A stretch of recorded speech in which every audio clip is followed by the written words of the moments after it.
What's up? I had some time. I figured I would do a video on the different cardio methods that I use for fat loss, and actually one method that can help you with a run time if you're a runner.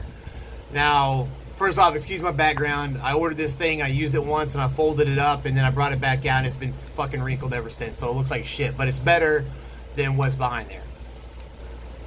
So when we get into talking about cardio, let me explain something first about the priority levels that your body burns stuff off for energy. If carbohydrates are in your system, most likely it's going to burn those first, because that's what they're designed to do. Once you run out of carbohydrates, your body has to choose between body fat or stored muscle for energy. If your body is doing something too intense, it cannot use fat for energy because fat turns into energy slower. So it'll have to break down muscle and turn that into glucose and use that for energy. So when your carbohydrates are gone, you want to pull from fat stores by controlling the intensity of what you're doing. If it's at a low to moderate intensity, you can do that. This is why I don't like doing cardio before weight training in the same session. If you go in and do cardio and then you go straight to weight training, you're burning off the carbohydrates you eat are stored as glycogen. You're going to use that for fuel. You burn those off during cardio, and then you turn around and start lifting weights. Your body, when you think of it at the level of just the muscle, like that's a lot of strong contractions and stuff going on. Your body cannot replace that energy fast enough using body fat, so it almost has to cannibalize itself to get the energy quick enough to keep fueling what it's doing. What you want to do is you want to use the carbohydrates during the workout. Once those are exhausted, you go and you do cardio, and you control your heart rate so that the intensity is not too intense, so it'll pull from fat stores instead of muscle. Now that that's out of the way, let's go over the different types of cardio. I kind of have to explain that first before I go into the different types of cardio. The first type I use, heart rate based cardio. This is cardio based on a formula that I use to calculate what is the best heart rate range for fat burning for the individual. It's based on age. The formula is you take the number 220, subtract your age, and then take 65 to 70% of that number. 220 minus your age, then take that number and go 65% and then 70%, and then stay in between those two numbers. Some people say 60%. I've always done 65 to 70, and it's worked really well. So the reason I'm big on this, I have had instances where I've had people training, and sorry, I forget to look straight into the camera and shit when I'm talking.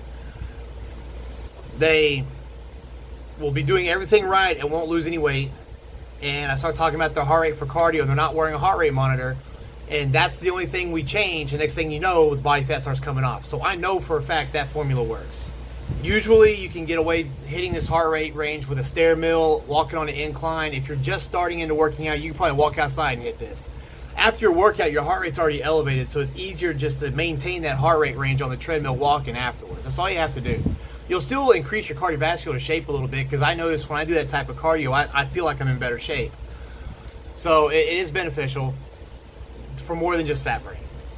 Let's talk about low intensity training, cardio training, which is what I consider to be average around 100 beats per minute. This is what I like to do when people's carbohydrates they don't have a lot of carbohydrates in their diet, like towards closer to contest, or bodies are stubborn, or they're doing keto. I don't like to get it up in that 65% to 70%.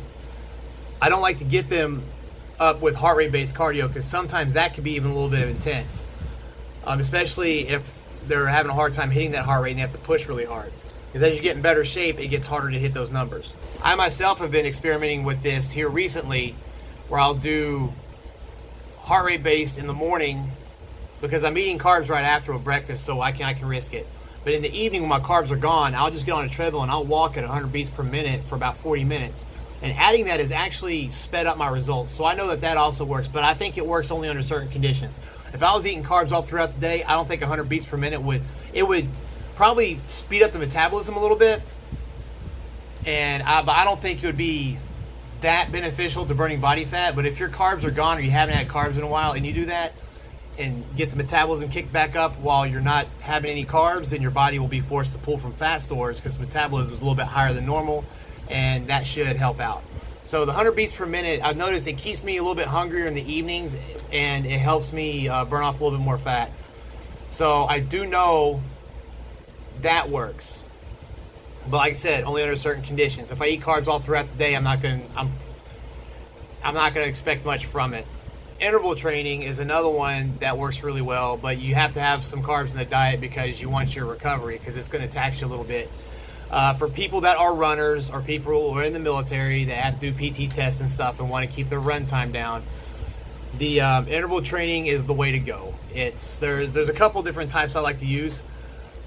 The basic one's a treadmill, so walk 2 minutes, sprint 1 minute. The 2 minute walks, keep around a 3.0 speed and do not incline it. And the goal during that 2 minutes, well, the first 2 minutes is the warm up, then you start doing the sprints, but you go 2 minute walk, 1 minute sprint, 2 minute walk, 1 minute sprint. During the 2 minute walks, you want to try to bring your heart rate down below your heart rate based intensity. So if my heart rate based cardio is 120 to 130 beats per minute, I want to see my heart rate at least get around 120, if not lower, before I do the next sprint. So if it's still 125, 130, then I need to slow the treadmill down during the walks because I'm walking too fast during the 2 minutes. During the sprints, I usually say pick a decent speed that's challenging, and every time you do a hit session, or usually 2 hit sessions a week, I'll say every week try to increase the sprint speed but keep the walk speed low. Keep it the same. Don't ever try to increase the walk speed. So the max I'll do this for is 15 minutes total, and that's counting a 3 minute cool down. 20 is pushing it a little bit. If anything, I would do 15 minutes of straight 2 minute walk, 1 minute sprints, and then do like a 10 minute walk within your heart rate based cardio range. So I would do the whole 2 minute walk, 1 minute sprint, all the way to 15 minutes, and then I'll slow it down to 3.0, and I'll try to maintain my heart rate between 120 and 130 for another 10 minutes before I stop. Now at that point, if it starts falling below 120, I'm going to raise the incline or speed it up. Usually I don't want to go above a 3.0 walk speed, so I'll raise the incline because I want to maintain in between those numbers during the 10 minute walk after the intervals are done. Now the cool thing about interval training is it will make you a better runner, and it won't tax your muscle too much as long as you're eating adequately. I know a lot of guys out there, they just have to run all the time. Well, I got to run. I got to do my 3 miles. And when these guys come to see me, they're like, I'm not running. How am I going to lose any weight? And you've come to find out they've been running, trying to get the weight off the whole time before coming to see me. Like, dude, if running fucking worked, you wouldn't have come to see me in the fucking first place. These guys and girls get this idea that running burns body fat. They try it. They run. And then they come to me and they say, hey, I can't lose weight. I can't drop any body fat. But it still doesn't click in their head that the running doesn't work. Well, when am I going to run? You're not. You've been running this whole time and shit hasn't happened. So stop doing it. There's the interval training's like the best of both worlds. All right. So if you have to run and do a running, like a PT test or something,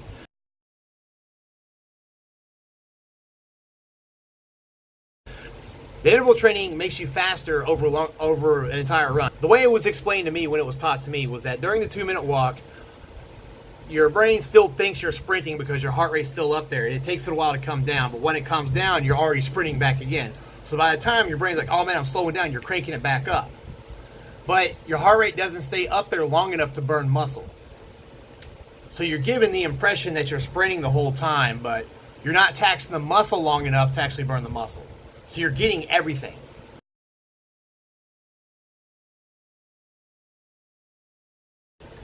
So think of it as a car that's idling next to a car that's starting and stopping. The one that's turning off and on is going to burn more gas than the one that's idling. Think of it like that. And you'll notice that if you do nothing but interval training, like 2 days a week, and you go out and run, let's say every Saturday, every other Saturday, sometime on the weekend, you're going to realize you're getting faster every time. I have fucking proven this time and time again with people that said, no, it doesn't work. It does fucking work. So I've had them do it, and it works. I've had people shave time down off their run. Like, let's say I have 4 cardio sessions a week. 2 of those will be intervals, and 2 will be heart rate based. And then usually every Saturday, or maybe every other Saturday or something. And yeah, that is technically running, but they're only running for a short time, and they're doing it for time. They're not doing like 6 mile runs and shit. They're doing like 1.5 miles, 2 miles for time. So it's a test run. You're getting all the benefits out of doing the interval training during the week. But they do that, and they realize every single time they do it, their time comes down. So the interval training does help bring your time down. Yeah, you're still running once a week, but you're not running 2 or 3 times for very long distances and all this stuff. You're doing 2 interval training sessions and a test run every weekend, and it's coming down every time, means it's fucking working. Or else your run time wouldn't come down. Those 2 interval times would be a waste of time, because 1 2-mile run a week is not going to be as effective at bringing your time down. I mean, it may, but not super noticeable. Like, these results that I get with this are extremely noticeable, especially the ones that do my MilFit program, and that's how I set them up, and their run times come down quite a bit. Now, if you want to do interval training just for the fact of bringing off the body fat and not be, a better runner, the one on the treadmill still does work. If you really want to fucking push it, the stair mill will kick your ass at some interval training. I'll do it 2 minutes real slow, and then 45 minutes. Fuck 2 minutes real slow, and then 45 to 60 seconds real hard. Now, during the 2 minutes, I want to make sure my heart rate gets down to the bottom of the range, or even below of the heart rate base range. So for me, that's 120 to 130. I want it around 120 or under before I do the next one. Because climbing that stair mill really fast is a bitch, and if you're not careful, you're going to start taxing yourself, especially if you're on a strict diet. You have to make sure your carbohydrates and stuff are adequate for doing the interval training. So you can't like no carb or keto and then do a bunch of interval training. Your cortisol is going to go through the roof, and you're just going to have a negative results after that. Sometimes I'll say the longest you can go, if you slow it down slow and it's still not coming down, then do 3 minutes slow time and then 45 to 60 seconds fast. If your heart rate doesn't come down within 3 minutes, you need to stop and go to something else, because the stair mill is too intense for you at this time. You need to go to a treadmill or something, or just coast on the treadmill for or coast on the stair mill for 30, 40 minutes and just do a heart rate based session. You can do the same style on the stair mill as you can on an elliptical, same thing. It's just during the 45 to 60 seconds of the high intensity, I just crank it up the resistance and push as hard as I can, and then I'll lighten up the resistance for 2 minutes and then just kind of coast and let my heart rate come down. For guys that bike, that do triathlons and shit, and want to apply this to biking, you can do it on a stationary bike, same shit. 2 minute coasting, and then 45 to 60 seconds of the resistance cranked way up and pushing as hard as you can go, and then turn it back down and coast for 2 minutes and let your heart rate come back down. Same rules apply as a stair mill. If you need a little bit more time to bring your heart rate down, you can go to 3 minutes. If you can't bring it down by then, you need to go something else or just coast. Because if your goal is fat burning, if your goal is to run or be a better biker, then just go whatever. You can still do the interval training. Don't worry about the heart rate. But if your goal is to burn fat and you can't bring your heart rate down to the bottom of that heart rate base range, you need to go to something else, because you're going to start losing muscle. Because if you're doing this to lose body fat, chances are you're on some kind of a strict diet or restricted diet by any means, and you're going to risk burning your muscle. You burn your muscle, your metabolism goes down. Your metabolism goes down, what's longer a diet is now going to become not so much of a diet, maybe even a surplus, and you'll start putting on body fat. So you're starting to get the reverse effects that you're supposed to get from the cardio. But if your goal is just to be a better, endurance athlete, shit, go 45 seconds hard and 2 minutes slow, and just keep that. Don't even go past 2 minutes slow. Just keep cranking it up every third minute, and don't worry about the heart rate, because your goal is to be a faster runner, faster biker, faster stair miller, whatever, and you're probably eating adequately to recover and to repair yourself and to be better the next workout. So the situation's different there, but I mostly talk within fat loss terms, because that's what most people I work with try to do. When I do work with the triathletes and stuff, then I'll apply that. I'll be like, don't worry about, just make sure your heart rate comes down some and then bring it back up. I hope this is clear. I know sometimes I rant a lot and shit, but I hope it's fucking clear. If not, just, yell at me in the comments and I'll do this again. When can you do cardio? For fat burning, first thing in the morning when you get up, you can do heart rate based. If you're not having carbs with breakfast, I would do the low intensity 100 beats per minute. I tell people the most you can go in the morning is 40 minutes, and then make sure you eat. So you want to get up, do the cardio, and be eating within an hour of waking up. So try to, tweak your daily rhythm or whatever to where you can get up and get the cardio done and start eating within an hour of waking up. So if you're up at 5 o'clock, I want you at least eating by 6, if not sooner.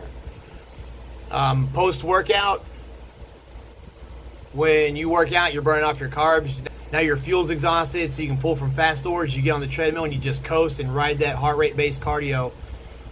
For like post-workout cardio, I don't like going over 30 minutes, and 30 minutes is pushing it. because I want you to start recovering as soon as possible, because, you know, recovery is everything, even when it comes to a fat loss diet. So go do your workout and then immediately go to the cardio. Don't have a shake or anything. Do like 30 minutes at your heart rate base range, and then drink your shake after that. And then I usually say eat an hour after that shake. If you're working out, like for me, all right, I'll give my example because that way it'll help out. I'll do cardio in the morning, heart rate based, eat, then I'll work out a couple of meals later. I always try to get 2 or 3 meals in between each kind of workout activity, cardio, working out, whatever. And since I work at a gym and I have all day to do this, I don't do post-workout cardio, because post-workout cardio fucks me up. If I do that too long, my recovery just turns to shit. So I like doing morning cardio, eating. I'll eat like 2 meals that have carbs and protein. I'll work out, have my shake, eat, and then like 2 or 3 meals later, I'll go do, depending on how my diet's being, I'll either do a heart rate based or low intensity. Right now it's a low intensity session because my carbs are usually done after working out. So it's all protein and sometimes fats. So I'll do a low intensity session of 100 beats per minute for about 40 minutes. And I try to do that. I first tell people, like, time it right before a meal. So if you're going like, you eat, wait a couple hours, do 40 minutes of cardio, then eat right after, so you're still hitting that 2 to 3 hour window in between meals. Me, I'll usually eat, and then an hour and a half later I'll knock it out and then eat after that, because I'm at the point now where I'm hungry all the fucking time. I'll eat, wait an hour and a half, and then do the cardio. That way I at least hit the 2 hour mark before I eat again. Hope that makes sense. Especially if you're doing heart rate based in the evening, you want to be sure you have a meal to eat after that. Don't just do it and then go on about your day and not eat, because you're going to start feeling like shit real quick. And not the good kind of feeling like, oh, I feel like shit, the diet's working. Like, oh, I feel like shit, I'm going to fucking crash. The bad kind. So there's all the different methods of cardio that I like to apply. I don't like doing cardio like right before the last meal of the day or something like that. I think, well, yeah, I see that. I see cortisol issues with that too much. People start getting watery and their weight loss stops, and I'll cut out the night cardio, and then all of a sudden their weight starts going down. So even if they work out at night and they only have like 1 solid meal after, sometimes depending on the person, I don't like doing a lot of post-workout cardio. It just depends. I had someone just recently, and we took out their post-workout cardio. So they're doing cardio in the morning, working, and then working out at night, doing their shake, and they only had 1 more meal left before bed. And the post-workout cardio at night was just pushing it right over the edge. So once we pulled that, her weight started falling. Her weight started going down. So, like I said, sometimes more isn't always better. Always try to have 2 or 3 meals in between your workout sessions. 2 is plenty. Don't like work out, eat 1 meal, and then jump on cardio later. I think that's a little bit too close. If some people have to work out at night, that's fine. But you may want to play around with the cardio a little bit and play around with where your carbs are at. Sometimes if you work out at night and you're low carbs, it might work better to space your carbs around your workout instead of in the morning and shit, because you want to bring that cortisol back down so you can start recovering. Because if you're dieting that hard, then you really have a risk of cortisol coming up and just setting you taking steps backwards. So, but that's a whole other tangent and video. So, yeah, all right. Take it easy.